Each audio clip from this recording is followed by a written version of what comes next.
because it is a vocation for sure. Definitely a vocation. I can't imagine doing anything else. There's other things, of course, I can do, like be a father and uh, just practical things. But like, I can't imagine my life without doing this. So I don't know, though, and I'm I'm glad it wasn't something else. As in, I didn't end up. Uh, I can't. Yeah, no, I can't imagine my life not doing this, and I don't even. Don't know. I don't even want to talk about it. Filmmaker Magazine presents Back to One with Peter Rinaldi. Aidan Gillen is an actor. This is his second time on the podcast. His first time was episode 40. This time he sat down with me in cyberspace to talk about the work. It's been 1,808 days since we talked. I know. So tell me something that has happened in the work in those 1,808 days that comes to mind immediately. That was something, it could be the smallest thing, something that was a growth for you. And it could be, like I'm saying, the smallest little moment, or seeing somebody else, how somebody else handles something, or just stripping off something that you've been burdened by, a habit or something. Is something coming to mind? Yeah, I mean, there's one very obvious one. I'll tell you what it is because it came straight to mind. In that time, I went back and did a pretty kind of chunky theatre role in Dublin, which took up a lot of that time because it was a huge thing to learn. It was a play called Faith Healer with Brian Friel, which is four very lengthy monologues, two of which the first and the last were delivered by myself and two other characters in between. And it took a long time to learn. I wanted to be ready before we started. Then a week before we opened, everything was shut down with the pandemic. We had to wait a year to go back, relearn it, which was easy enough. Perform it, get closed again because of the pandemic. That's the obvious one. So it was a return to theater in a very difficult role. I hadn't been on stage since playing Glengarry Glen Ross in the West End in 2008. So that's the thing that came to mind. And then when you said the tiny moment, something different or whatever, I thought of something else, which was I've just done a tiny film. Not tiny. Let's not call it a tiny film. The production was lo-fi enough. Filmmaker in Ireland here called Lance Daly, who's made a couple of great films. One called Kisses, one called Black 47. Both, received plenty of acclaim. This was, I definitely call it like lo-fi filmmaking with a cast of mostly first-timers who are musicians in the traditional Irish music field. And at the end of the shoot, we were doing our EPK, which is, some people like it, some people don't. We were given tasked with interviewing each other for EPK. That's how lo-fi it was, which meant we got some good questions and some good answers. But what struck me was that I learned how much you can learn from people who've never done it before, ever. Right? So and what a joy it is to participate in something where you're watching people, in this case, 17, 18-year-olds or whatever, do something for the first time and find their feet. It was extraordinary and rewarding. So that's just two things. And, there's a lot of other stuff as well, but it's, there's always something. Yeah. For sure. I mean, let me remind you of what you talked about when you were on the show the first time, which was the main takeaways for me was this idea of getting an idea about you, that you are and you use the word organic. You're an organic actor. Like you and you can chime in and say if any of these are wrong, because sometimes English is my first language, but I wish it wasn't, so I can have an excuse about how ignorant I am with it.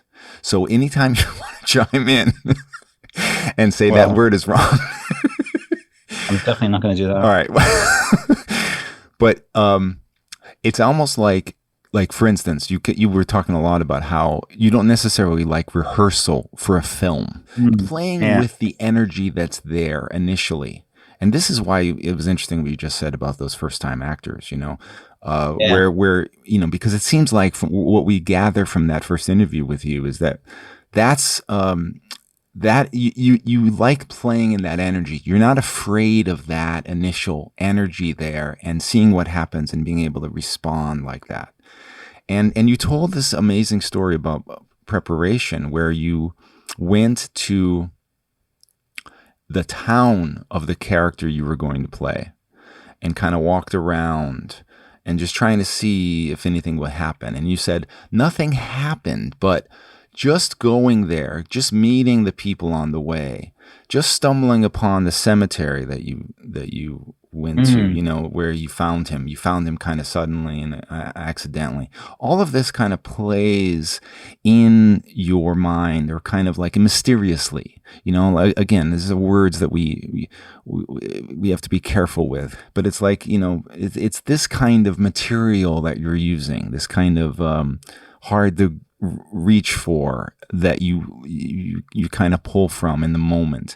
I want to just know if any of that has changed in your approach. Well, I hope the approach changes all the time, but there's you're certainly right that I do prepare in the standard way, like learning my stuff, reading the books, all the rest, rehearsing if it's theater, not so much for screen, but I'll have done a lot of work to get to the point where I feel like I don't have to do anything. But usually solitarily, if that's a word. There you go. Yeah. So, but even for the theater, because this is interesting, for the theater show, I went to this place where in the very far north of Scotland, where the characters are giving differing accounts of something that happened 20 years previously in different parts of Wales and Scotland.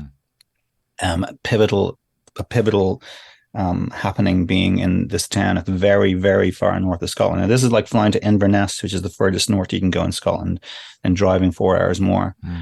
And I rented a cottage up there and went to just hammer out the last of my learning of dialogue on deserted beaches, which in I think that the director, who's a veteran director who had first directed this play 40 years ago, that was kind of unheard of, People do that kind of stuff for films, not so much for theater. So even with theater, and my background is in theater, and I started out, so I know I've learned all the ropes there, but I applied stuff that I suppose became more familiar with through screen work. And that's just that people do more in kind of film acting or screen acting, seems to do more of, but why shouldn't you do it for theater too? And on that film that I was describing, the other one just a minute ago, Trad, there was also a lot of fishing from the ether there as well, even just in terms of the color of clothing I wore. This character I wore habited only wears white. It's based on a real guy. So for like 2 months, people were like meeting me and going, "Okay, have you taken up tennis?" And I'm like, "No." I've had these conversations about badminton and tennis, 2 games I know nothing about really, apart from watching Wimbledon. Badminton, less, I could tell you a lot less about badminton. But so you're looking for something usually comes, it's conversations you have, or a situation you get into, or even that conversation in a supermarket, or a dream, or whatever. And it's something, I think there's something beyond the practical that will always help. And if it doesn't happen, fine. But it certainly puts you in the mood. do you think it's just in the act of trying to reach for that? Not in like you keep saying, like you don't really get something magical, but you were just in the doing of it, you or the reaching for it is where you get what you need. It seems like. Yeah, partly. Sometimes you do get something from it, though. That's the thing. Mm. If you don't put yourself out there, you're probably just going to be asleep or something, and maybe nothing will happen. Trying is definitely important. One of my favorite actors, who I probably was going on about the last time, is a guy who's an Irish, mostly stage, but sometimes screen actor, and he did some great screen acting, Donald McCann. But his thing was always, it's important to try. You just try as hard as you can. You're always going to be trying, and there's a certain amount of abandoning, which is something that I've learned along the way. If you're trying as hard as you can, you're never probably going to reach where you want to get. So there's a certain point you just got to abandon it. And it doesn't. And the whole thing of going back to the theater and all was quite interesting, because it's a very different setup, which I found pretty interesting. And of course, it was totally colored by the way we were dealing with the pandemic, which was suddenly, for a show where I thought, okay, I've got to come out here and talk for an hour, right? Tell a quite complicated story, and then I'm going to go off for an hour, and I'm going to come back, and someone else is going to have given a different account, and I'm going to convince them that I'm telling them the true version.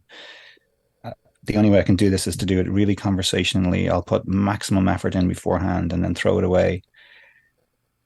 But of course, because we don't want this to get boring, the crackle of this, the energy of this is going to come from your relationship with the audience, because I'll be able to look them in the eye and talk to them. So if I go out and give the first 2 sentences, and you can just take it from there.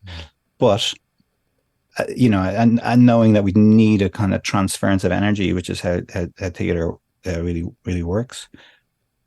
And especially with a task like that, which was for the audience and the actors, it's just a little bit more of an ask. Yeah.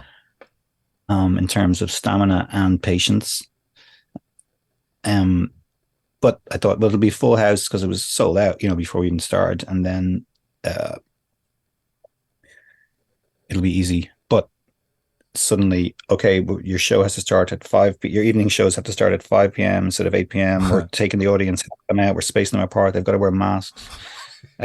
Your matinees are starting at midday. So I was going in, and there's no bar in the theater beforehand, which is, there's a thing where it does loosen people up a bit. If they go into a show, they can hang out a bit before they go to a restaurant, have a meal or have a drink beforehand. Same with the interval. It just chills people out a bit, but none of that. Right. So, and no sound before you're standing behind a curtain. Because they can't talk to each other because they're social distance. Oh, they're that, or they're scared, or they're just, not that people were super scared, but just it was still stilted, right? Yeah. So when you're standing behind a curtain on a theater waiting for it to kind of go up, even though you're terrified, there's always this fucking there's this energy that you're kind of going, right, well, we're gonna, we're all here, we're gonna play into this, we're gonna get something back off it. This is what it's all about. But when it's silence, it just makes you very self-conscious, right? Jeez. So that was an issue. And and I like to go in a couple of hours beforehand, maybe even 3 hours beforehand, to just chill, get off the street and get into the place, sleep. But because it was winter, and because we were suddenly doing matinees on matinee days at like midday, it was dark when I was walking in, like in the morning. That's been the big kind of thing, I suppose, for me since we did talk. Yeah. And when you have so much dialogue that you don't have an interaction with another actor with, when the monologue is so long, how do you deal with those nerves? Well, the good bit is if you stop and you don't know what comes next, you can just wait, and no one's gonna, it's a little bit of a game. You're not putting anybody else out. Someone, before I'd started, a mate of mine, Tom Fisher, who's a great actor, had been talking about a friend of his. I think it was Sam West had been doing a similar kind of thing, and he talked about a point where he just completely was like, "All right, I have no fucking idea what comes next." Like, and just sat on the stage, and he found it like a very powerful thing. So he told me that. So there was I'd say it only happened maybe 2 or 3 times, and the slightest break in concentration could set you off. Like the playwright, who's not with us anymore, his wife was there, and there was a bit where I was talking about a town where I think she came from and how to get there on a bus or whatever. And just as I was saying, I thought, she's here, she's going to know if I get this wrong. And I just stopped for a sec. It was probably like 2 seconds. Yeah. I waited and I did my mind flashed back to what my friend said about the other guy. You know, so all this stuff, it all works, but it's a lot to have. Yeah. Going on. And of course, you know, I went back to after our opening night, the Grace, who's the woman in the play, was played by Niamh Cusack, who's a member of a like Irish acting family, who was headed by Cyril Cusack, who was a legendary Irish actor, and three of the daughters are actors, including Niamh and also Saoirse and Sinead, who's married to Jeremy Irons, right? So we went back to the house, and Jeremy's there, and Sinead, and just there's about 5 of us, because I was going to tell you there was 8 of us, and we were all smoking indoors and everything. And they proceed to tell us. So Sinead, who's played the part before, says to her sister, "Oh yeah, when I played this part, I got to that bit where you did, and I just completely, stopped for like 4 minutes." God. Right? And then Jeremy Irons starts to tell us all these stories about him fucking freezing and going backwards and repeating about 4 pages of dialogue on totally. And I'm like, you bitches. You're like completely unnerving us. We've got 2 more months of this stuff to do now. Oh, no. That's what actors are like. Yeah.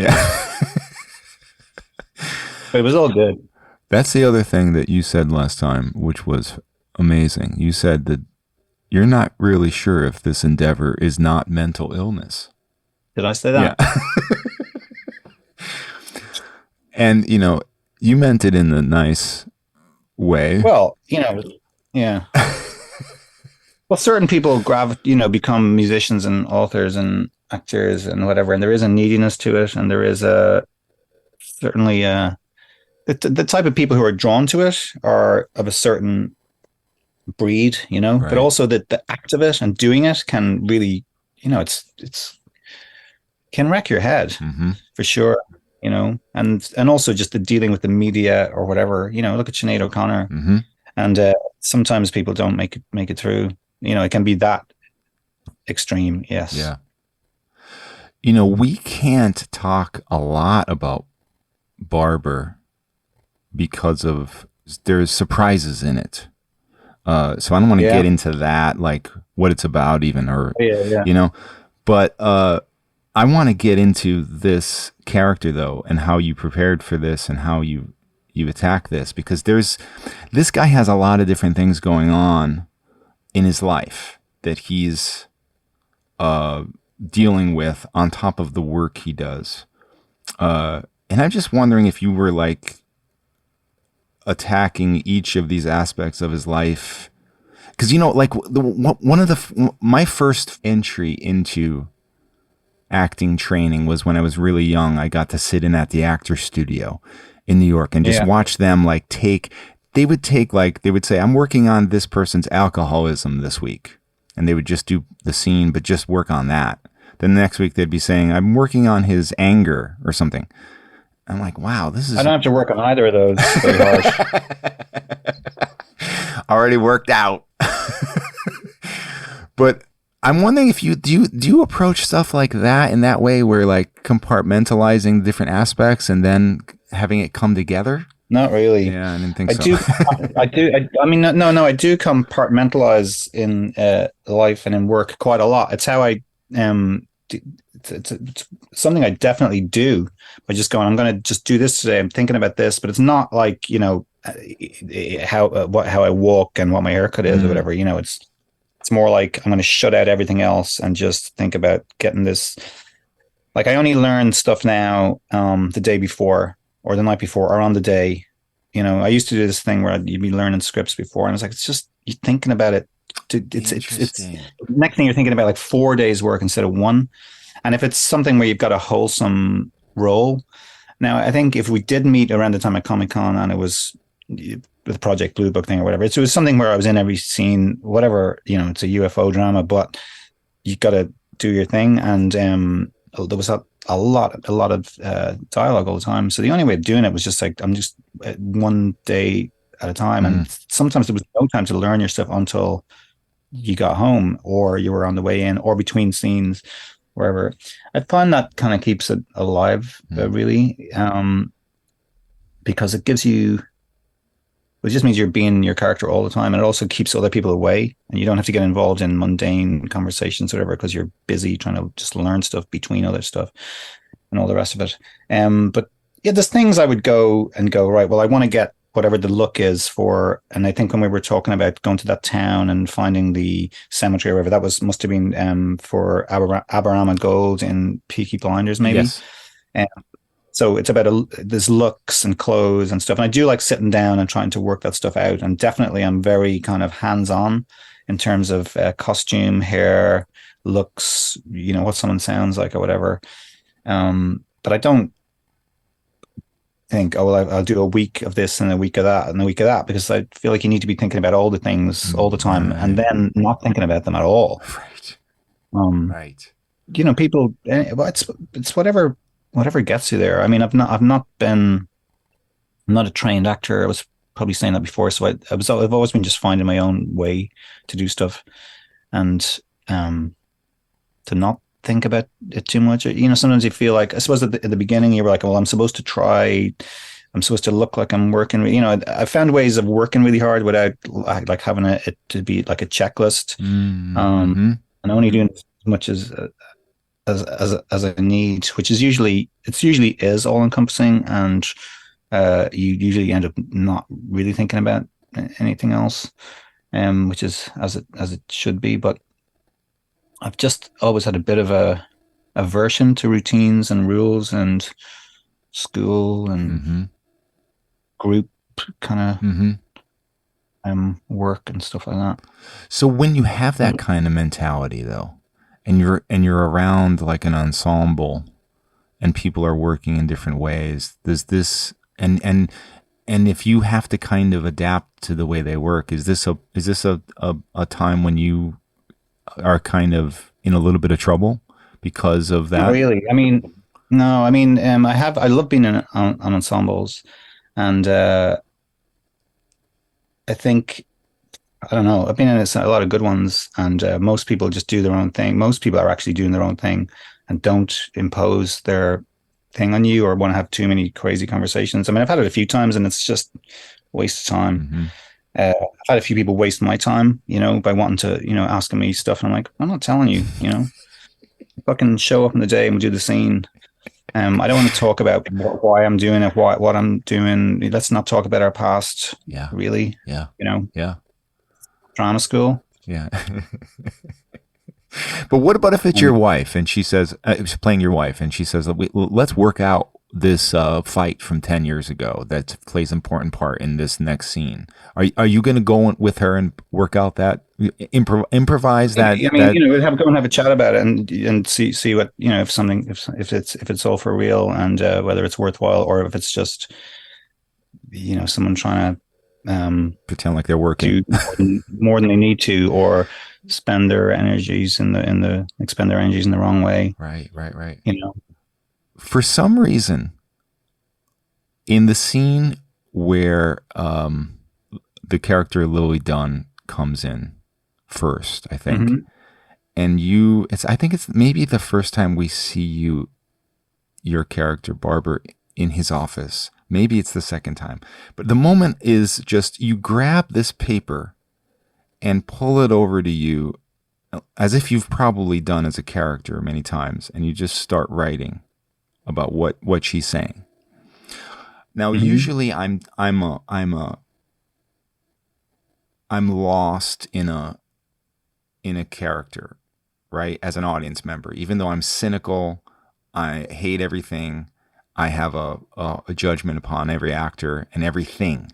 But sometimes when something's working, like this was, I get lost. But luckily I was able to like pull myself out for a second and be like, why is that so real?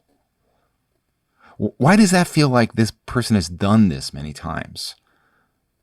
And I want to know if this is something that you planned out but made it work so organically that it feels so natural to this character, or it's just something that just happened. I can't remember, but then that's the second answer. Well, it might have been. It could have been just, well, there's some stuff on the desk. Let's do something with it. I don't believe you. I don't believe you because I'm thinking about it again now. If it felt like I can't explain this. There are bad actors that have their things that they're trying to impart on the audience, that this is the way this character does this, and it stands out like a sore thumb to me. This, when it works right, it's like, it's a character thing, but it doesn't feel like it's invented. Yeah, well, I think one thing I did learn along the way somewhere is doing stuff is good. Like whether that's writing down or making coffee or because I learned on the job, there was a bit of when I first was getting screen roles of thinking, oh, I've got to just look, you're kind of too self-conscious or whatever. Whereas when you've got something to do in a scene, it kind of just makes it look real. But like, I was probably just taking a few notes. I don't know. I'd love to see what I wrote down. I'm hiding. I don't know. It's like you're just trying to.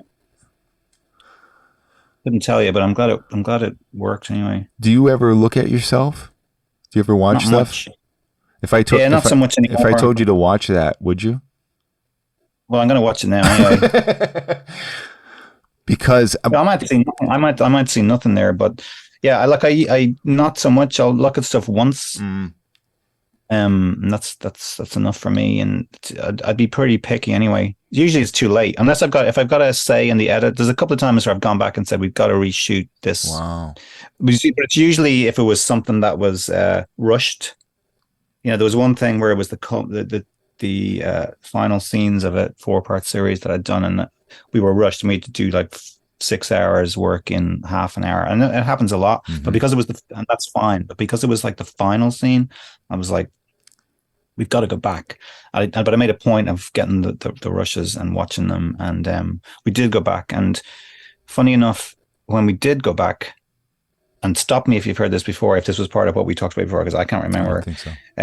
It was the first time that the writer, because he thought, oh, I'll just change things around because we're going back, wrote for the actors that were cast rather than a script which he'd written without the characters being cast, and wrote this completely different dialogue. And we ended up doing the whole thing, did another 4, what was only supposed to be 4 episodes, ended up being like 5 seasons, of what became the most successful Irish TV show of its time, kind of ever, I think, called Love Hate. Wow. But but I think because we went back and did that, it introduced a new tone into the meetings. Yeah. And it was worth doing. I was pushing it, but I was like, we've got to fix this. Yeah. And I knew what we had was good anyway. Yeah. It was okay. And I wasn't being pushy about it. I said, look, just don't, I'll pay for, don't pay me for the next episode or whatever. Just let's just go back and have a half a day and do this. Yeah. And we did it. But that was a result of watching. But other times it's just being picky, and I don't find it very. I think if you do the job in the day and it's a good editor, it's kind of out of your hands. Would you trust the director or the producer if they told you, listen, you're being crazy about this, it's fine? Yeah, it depends on who they were, actually.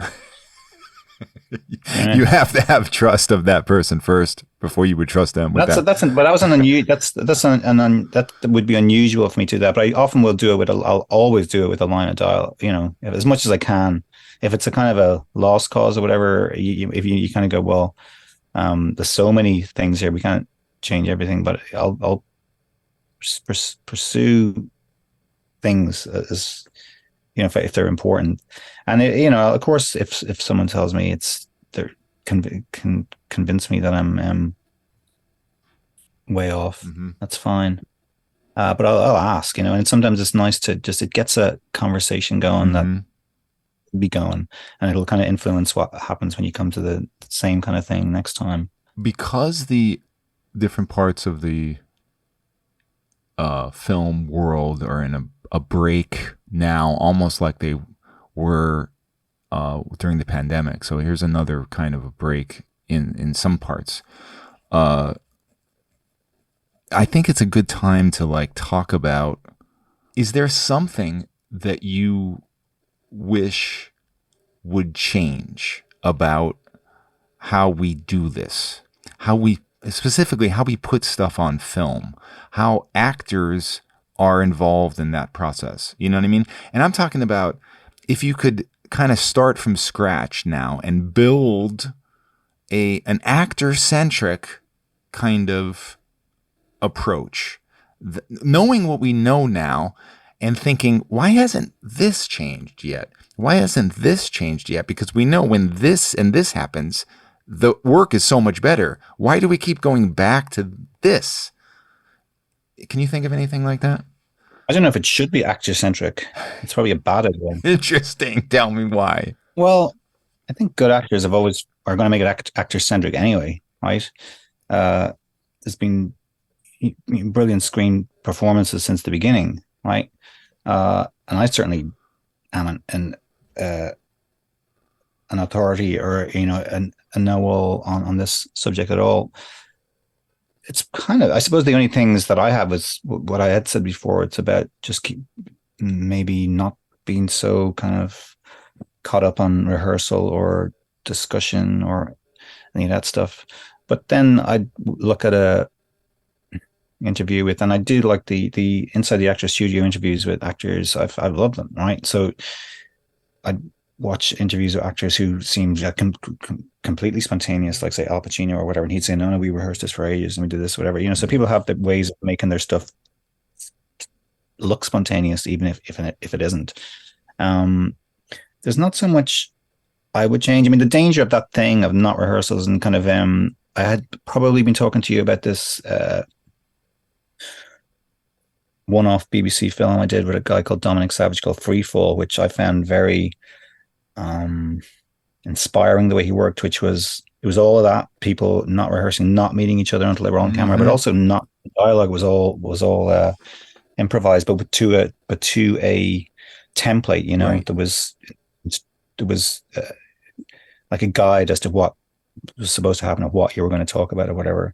And some of the improv would just go completely, if it went off, it was just like, this is pointless. We're now talking about stuff that's nothing to do with anything, and we just wasted an hour.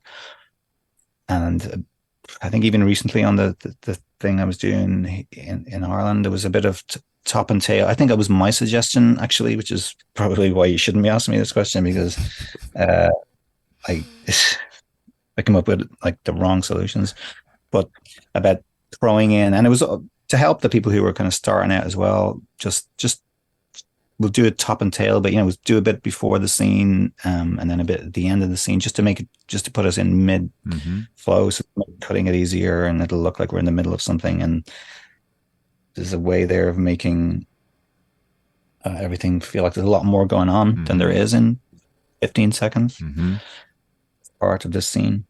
But I found that without strictness of some kind, or Right. guidance of what you should actually be talking about, that suddenly you're talking about My Pet Rabbit from 1973. So Yeah. I don't know. I don't think the actors should be let run out of control, though, because that's what directors and editors and directors of photography, that's why they're there.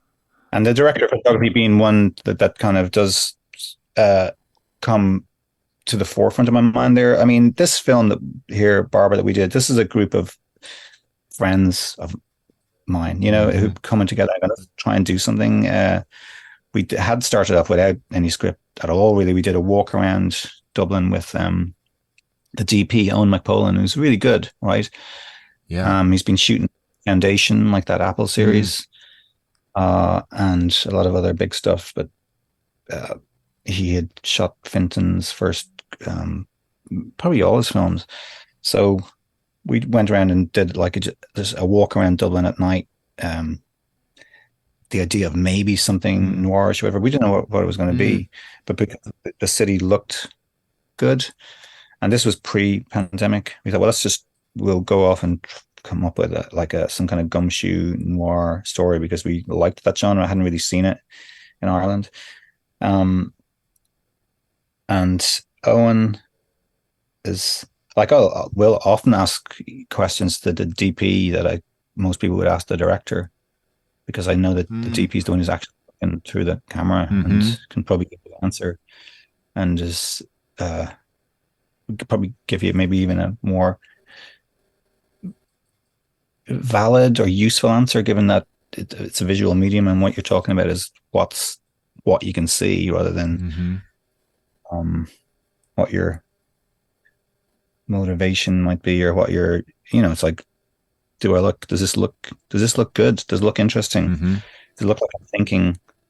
Does it look like I'm self-conscious? Does it look wrong? Anyway, this is a long-winded answer to a question that I can't answer, actually. Other than I wouldn't change too much. I don't think it's too. I think things change, but they've been kind of right anyway from the beginning. Yeah, a good point. When I learned about how you very accidentally kind of stumbled into even wanting to be interested in acting, like you stumbled into a class or something, right? Or some kind of theater event. A youth theater group. Yeah. And then you hear stories like this a lot, or like I just heard an amazing story about a guy just seeing women outside and being like, wow, what's going on there? Like, I want to be a part of that. And they're like, that's theater. He's like, all right. And he's like, now he's a great actor. Yeah. You know what I mean? Like that. This kind of thing just messes with my mind in terms of like, when I watch Barber and I'm like, you are so, like, you can't, like the world, let me say it's like this. The world needs you to be an actor. Always needed you to be an actor, right? I mean, like, that's the way I look at it. Like, but of course, that's because I have a little bit of a belief, I have a spirituality or something, right? This might not be the way everybody thinks of something. I don't mean necessarily that things are meant to be, but I'm just mean like, it just, when something like this, in terms of, you're someone who reaches for the ether and using it, and I'm talking in that way. But I just want to know if you think like about stuff like this in terms of your career, and in terms of just like, where would I be if I didn't stumble into that, knowing how much this is a part of your life now? Does that freak you out? It doesn't freak me out. It is something I've thought about often. I don't know. I wonder, if I didn't find it that way, would I have found it? Because I was 13. I was too young to even join that youth theater group. I had to like ask them to let me join because I was a year too young. Oh, wow. I was 13 when you had to be 14. And I hung out there anyway, which was something that I kind of learned early on. The whole thing was different. There wasn't really a network of, information agents, whatever. It was just like, there's a theater down there's wait outside the door and, talk to somebody or get their phone number off somebody. So I wonder, because it is a vocation for sure, definitely a vocation, I can't imagine doing anything else. There's other things, of course, I can do, like be a father and just practical things. But like, I can't imagine my life without doing this. So I think it probably was there even before I stumbled into that thing. So if not that, it might have been something else. I don't know though, and I'm glad it wasn't something else, as in I didn't end up. Uh, I can't. Yeah, no, I can't imagine my life not doing this, and I don't know. I don't even want to talk about it. But I want to entertain that idea. does it freak you out that there's a bunch of people walking around that should be introduced to acting somehow? Yeah, I've thought about that. It's it does, yeah. But like, I don't want them taking my jobs. I think I was trying to. I don't know what I was talking about, but to like a kid, my stepdaughter maybe about. I don't know what it was. It was just like, your boyfriend, whatever. I'm just saying that there's someone. It's that thing when you're a teenager and you're. I think I was trying to explain to one of my kids about like get over her. There's someone else out there. The person that you're going to be with, that you're really going to be in love with is out there. They're there. You haven't met them yet, but then you're thinking, what if you never meet them? What if you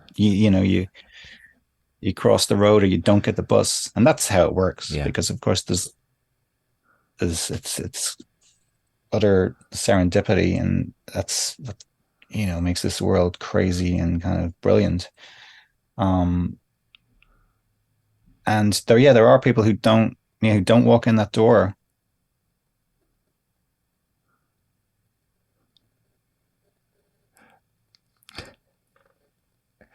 They'll be doing it in the next life.